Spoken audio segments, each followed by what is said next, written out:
आज के इस प्रोग्राम में उपस्थित तमाम ही मान्यवर, ख़ास तौर पर मंच पर बैठे हुए आदरणीय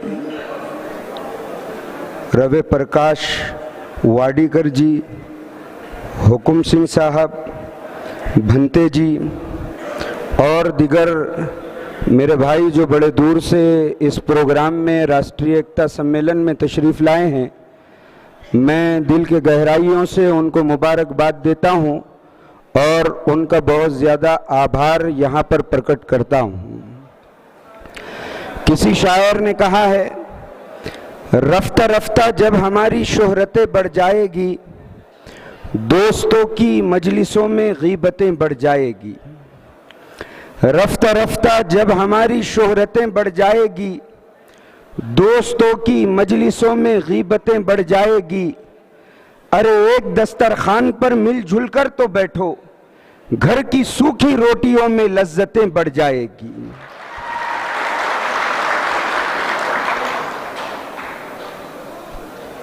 तमाम तारीफें उस अल्लाह के लिए जिसने मानव जाति को जग के कल्याण के लिए पैदा किया है और पवित्र ग्रंथ कुरान शरीफ में ईश्वर अल्लाह ने ये कहा है, या अय्युहन्नास इन्ना खलकनाकुम मिन ज़करिम व उन्सा। ऐ लोगो, अल्लाह ने, ईश्वर ने तुमको एक माँ बाप से पैदा किया है, तुम एक माता पिता की संतान हो। तुम में कोई बड़ा नहीं, तुम में कोई छोटा नहीं। अगर फजीलत किसी को मिलेगी, इन्ना अकरमकुम इंदल्लाहि अत्काकुम, जो ईश्वर से सबसे ज्यादा डरेगा, जो ईश्वर के सिद्धांतों पर अमल करेगा। जितने महापुरुष इस जग के कल्याण के लिए इस पृथ्वी पर आए हैं, आदमी अगर उनकी बातों पर अमल करेगा और लोगों को ज्यादा से ज्यादा फायदा पहुंचाएगा। प्रॉफिट मोहम्मद सल्लल्लाहु अलैहि वसल्लम ने कहा था, खैरुन नास मन यनफउन नास, तुम में सबसे बेहतरीन व्यक्ति वो है जिसकी जात से सबको नफा पहुंचे। लेकिन माफ करना, कुछ दिनों से हमारे इस खूबसूरत मुल्क में चंद लोग ये चाहते हैं कि राष्ट्रीय एकात्मता, हमारा आपसी इत्तेहाद, वो लोग तोड़ दें और वो इस बात की कोशिश कर रहे हैं कि हम हिंदू को मुस्लिम से लड़वा दें, SC ST OBC समाज के भाइयों के खिलाफ मुस्लिम समाज को खड़ा कर दें, मुख्तलिफ जातियों के लोगों को एक दूसरे से हम लड़ाकर बरसों तक इस मुल्क में हुकूमत करें। आज की ये जनसभा उन लोगों को ये बता रही है, ये मुल्क प्रेम से चलेगा और जो प्रेम की भाषा नहीं समझेगा, ईश्वर ने जैसे दिल्ली में झाड़ू घुमाई है, इंशाअल्लाह पूरे मुल्क में झाड़ू घुमा देगा।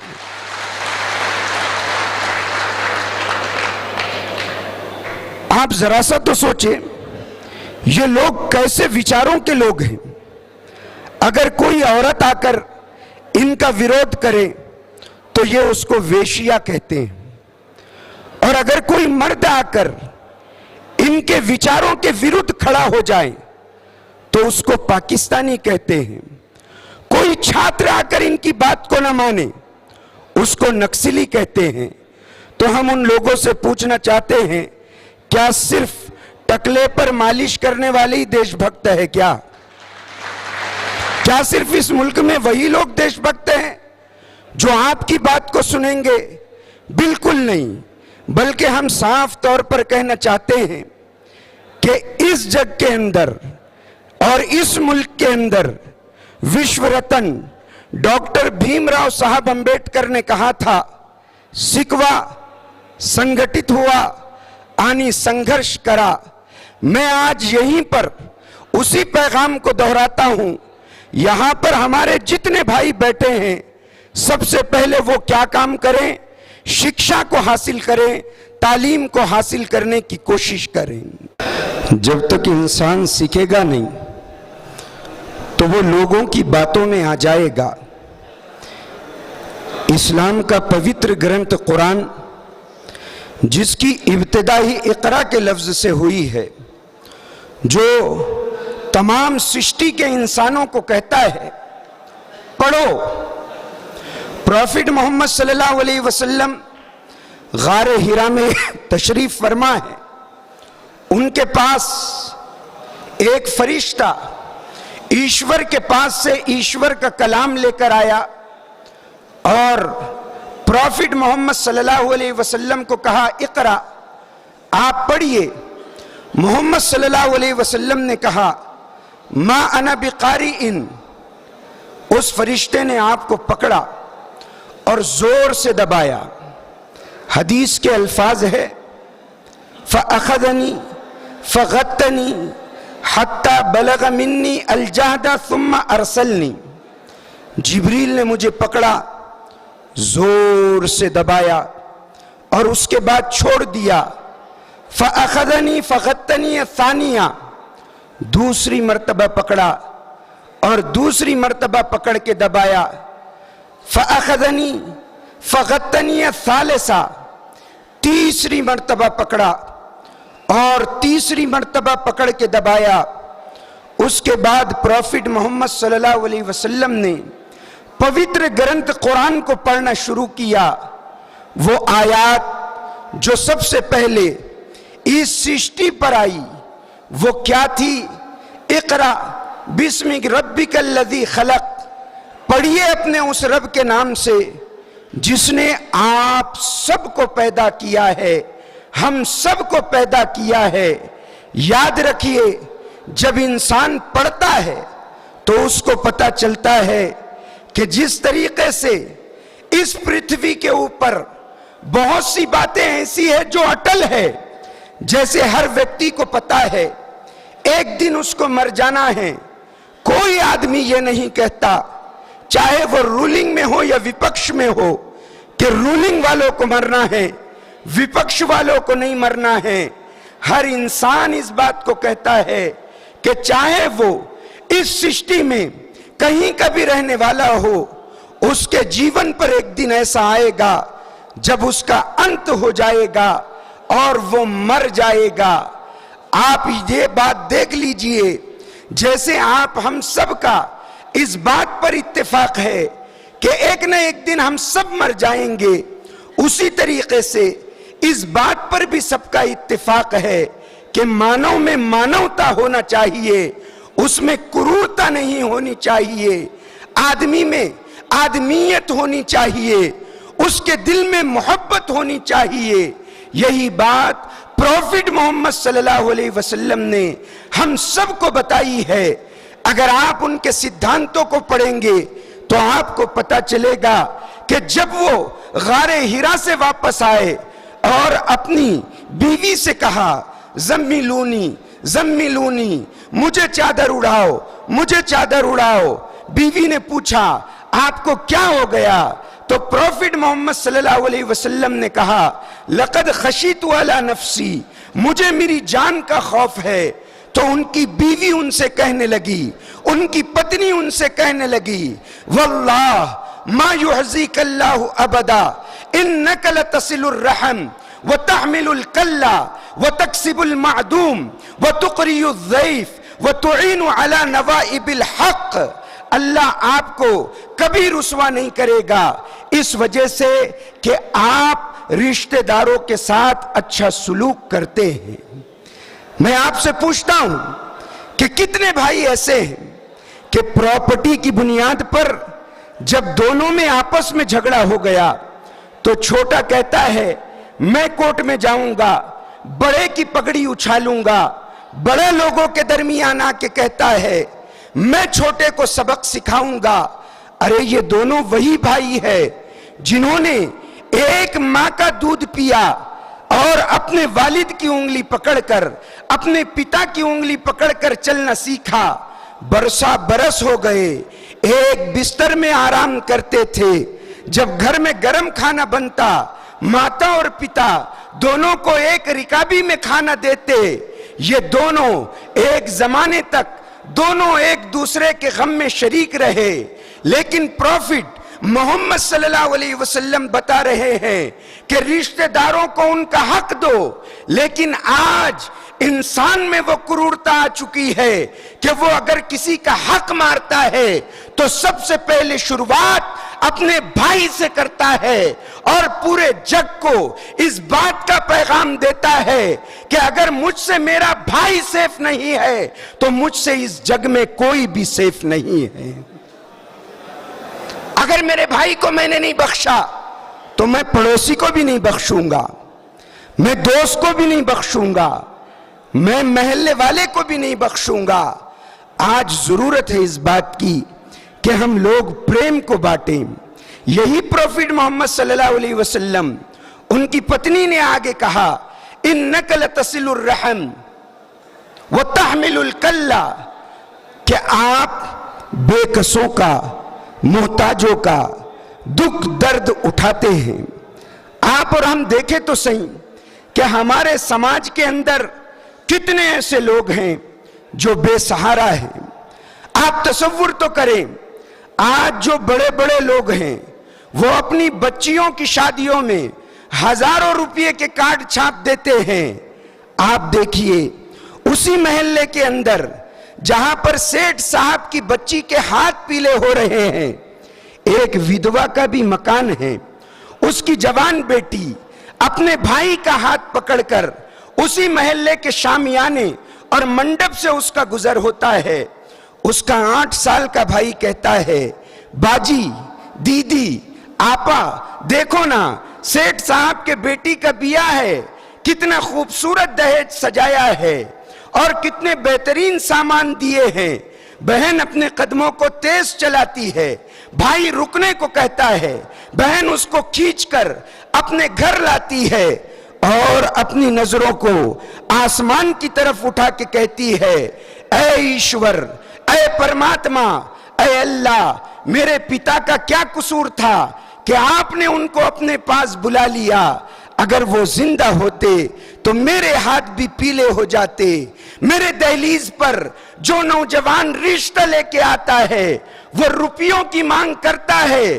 प्रॉफिट मोहम्मद सल्लल्लाहु अलैहि वसल्लम ने नारी को उसका हक दिलाया, बेसहारा बच्चों को उसका हक दिलाया। अरब मुआशरे के अंदर, अरब की धरती के ऊपर वो लोग बच्चों को और औरतों को प्रॉपर्टी में हिस्सा नहीं देते थे। जब उनसे कोई पूछता, आप औरतों को हिस्सा क्यों नहीं देते, बच्चों को हिस्सा क्यों नहीं देते, वो लोग कहते थे जो अपने कबीले का डिफेंस नहीं कर सकता उसको हम माल में हिस्सा नहीं देंगे। औरत कमजोर है, हम उसको हिस्सा नहीं देंगे। बच्चा कमजोर है, हम उसको हिस्सा नहीं देंगे। प्रॉफिट मोहम्मद सल्लल्लाहु अलैहि वसल्लम ने सबसे पहले लोगों को समझाया कि खबरदार, औरत अगर बीवी है तब भी उसको उसका हक मिलेगा, औरत अगर बहन है तब भी उसको उसका हक मिलेगा, औरत अगर माँ है तब भी उसको उसका हक मिलेगा, औरत अगर बेटी है तब भी उसको उसका हक मिलेगा। इस्लाम ने सबसे पहले भ्रूण हत्या के खिलाफ आवाज उठाई और इस्लाम ने सबसे पहले कहा कि खबरदार, जो लोग भ्रूण हत्या करने वाले हैं कल उनको मरने के बाद ईश्वर की अदालत में इस बुरे काम का हिसाब देना पड़ेगा और अल्लाह उनसे पूछेगा, बताओ तुमने ये बुरा कर्म क्यों किया है। लेकिन आज हम सब अपनी दुनिया के अंदर इतने ज्यादा व्यस्त हो चुके हैं, हम लोग अपनी दुनिया को बनाने में और उसको संवारने में इतने मशगूल हो चुके हैं कि हम लोग धार्मिक बातों पर या अच्छे विचारों पर चलना नहीं चाहते। और अगर कोई आदमी अच्छी बात बतलाता है तो हम उसके विरुद्ध खड़े हो जाते हैं। आप देखिए प्रॉफिट मोहम्मद सल्लल्लाहु अलैहि वसल्लम ने, ईद का दिन है,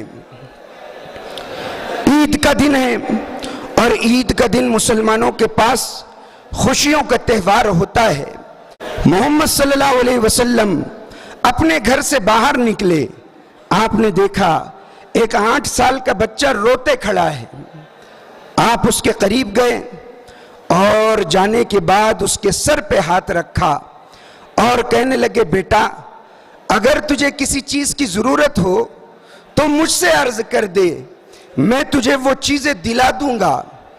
वो बच्चा कहने लगा कि हुजूर मुझे किसी चीज की जरूरत नहीं, अलबत्ता गुज़िश्ता ईद पर, पिछली ईद पर मेरे पिताजी जिंदा थे, उनका देहांत हो गया, आज उनकी याद आ रही है, आज उनकी याद तड़पा रही है। आप में और हम में कितने लोग ऐसे हैं कि जिनके घरों में खुशी का मौका आता है? आप में और हम में कितने लोग ऐसे हैं कि हम अपने बच्चे को स्कूल के शुरुआत में नया लिबास सिलाते हैं, बेहतरीन बस्ता दिलाते हैं, बेहतरीन पुस्तक और किताब दिलाते हैं, अच्छे स्कूल में उसका एडमिशन करवाते हैं, पहले दिन उसको छोड़ने जाते हैं, पेरेंट्स मीटिंग में शरीक होते हैं। कभी आपने सोचा है इस स्कूल के अंदर भी ऐसे बच्चे भी होंगे जिनके माता या पिता का देहांत हो गया होगा? वो उस मीटिंग के अंदर दूसरों के माता और पिता को आते देखते हैं तो उनका दिल भर आता है। कभी आपके दिल ने भी आपसे कहा कि आप उस बच्चे के सर पे हाथ रख के ये कहें, बेटा घबराने की जरूरत नहीं, कभी तुझे किसी चीज की जरूरत हो तो मुझे मांग लेना, मैं आपको दूंगा और आपको अपनी गाड़ी पे बिठा के ले जाऊंगा और ले जाके मैं आपको अच्छी चीज दिलाऊंगा। प्रॉफिट मोहम्मद सल्लल्लाहु अलैहि वसल्लम ने उस बच्चे को गोद में उठाया और उठाकर अपने घर लेकर आए। अपनी पत्नी से कहा कि इस बच्चे को निल्हाओ और हजराते हसनैन जो आपके नवासे थे उनके कपड़े इस बच्चे को पहनाओ। उसके बाद आपने कहा इसके सर पर तेल डालो, इसके अच्छे से बाल जमाओ। उसके बाद उस बच्चे से कहा, बेटा इससे पहले जब ईद को गए थे तो कैसे गए थे? वो बच्चा कहने लगा, हुजूर वालिद जिंदा थे, पिताजी जिंदा थे, उनके कांधे पे सवार होके गया था। प्रॉफिट मोहम्मद सल्लल्लाहु अलैहि वसल्लम खुद नीचे झुके और उस बच्चे को गोद में उठाया, अपने कांधों पे बिठाया और अपने साथ ईदगाह लेके गए। तमाम मानव जाति को इस बात का पैगाम पहुंचाया कि याद रखो, अपने लिए जीना जिंदगी नहीं होती, औरों के लिए जीना यह जिंदगी का असल मफहूम है।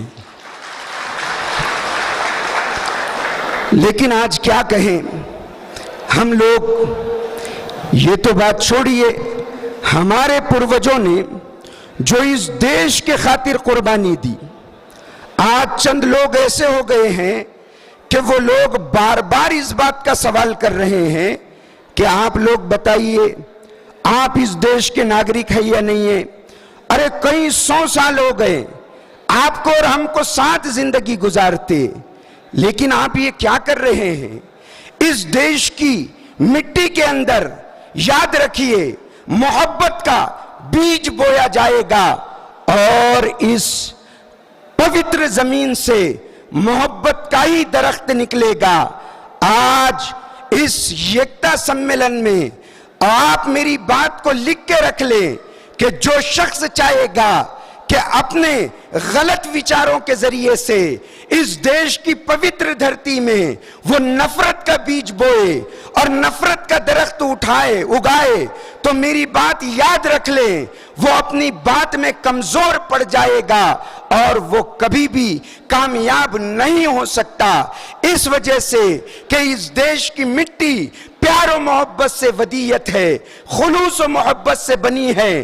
कल भी इस देश में प्यार और मोहब्बत था, आज भी इस देश में प्यार और मोहब्बत की जीत है और आने वाले वक्तों में यह देश उन्हीं लोगों के पीछे चलेगा जो लोग प्यार और मोहब्बत की बात करते हैं।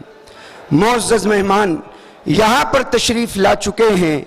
बहरहाल ये आज का हमारा सम्मेलन आप हम सबको इस बात की दावत देता है कि घर घर जाकर प्यार और मोहब्बत का चिराग जलाएं, लोगों को इस बात की दावत पहुंचाएं, इस सिद्धांत को और इस पैगाम को पहुंचाए। इतनी बात कहकर मैं अपनी बात खत्म करता हूं। वस्सलाम।